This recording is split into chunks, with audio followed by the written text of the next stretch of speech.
வணக்கம் நேயர்களே, நம்ம பாவனா ரசிகர்களுக்கு ஒரு super news.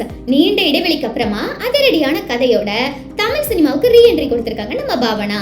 அனோமி science fiction crime thriller படத்துல சாராங்கிற போலீஸ் அதிகாரியா அவங்க செஞ்சிருக்கிற மிரட்டலான நடிப்பு பத்தி தான் இந்த வீடியோல பார்க்க போறோம். 13 வருஷம்னு சொன்னா யாரும் நம்ப மாட்டாங்க.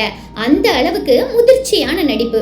ஒரு பக்கம் சீரியஸான போலீஸ் அதிகாரி, இன்னொரு பக்கம் பாசமான சகோதரின்னு ரெண்டு பரிணாமங்களையும் ரொம்பவே இயல்பா பண்ணி இருக்காங்க. அவங்களோட உடல் மொழியும் அந்த தீவிரமான பார்வையும் படத்தோட பெரிய பலம்னே சொல்லலாம். படத்துல ரகுமான் சாரும் ஷெஃபின் பென்சனும் அவங்க பங்களிப்பை சூப்பரா கொடுத்திருக்காங்க. படத்தோட ஒளிப்பதிவும் அந்த மர்மத்தை கூட்டுற கலர் பேலட்டும் கண்ணுக்கு விருந்தா இருக்கு. குறிப்பா செகண்ட் ஹாஃப்ல வர்ற சஸ்பென்ஸ் காட்சிகள் சீட் நுனியில நம்மள உட்கார வைக்குது. ஆனா ஒரு சின்ன மைனஸ் என்னன்னா, படத்தோட முதல் பாதி கொஞ்சம் மெதுவான கருது. அப்புறம் சில இடங்கள்ல பின்னணி இசை காதை பழக்குது. அது மட்டும் இல்லாம சயின்ஸ் ஃபிக்ஷன் காட்சிகள் பல இடங்கள்ல வேற படங்களை ஞாபகத்துக்கு கொண்டு வருதுன்னு விமர்சனங்கள் சொல்லப்படுது. மொத்தத்துல சொல்லணும்னா பாவனோட இந்த செகண்ட் இன்னிங்ஸ் ரொம்பவே ஸ்பெஷல்.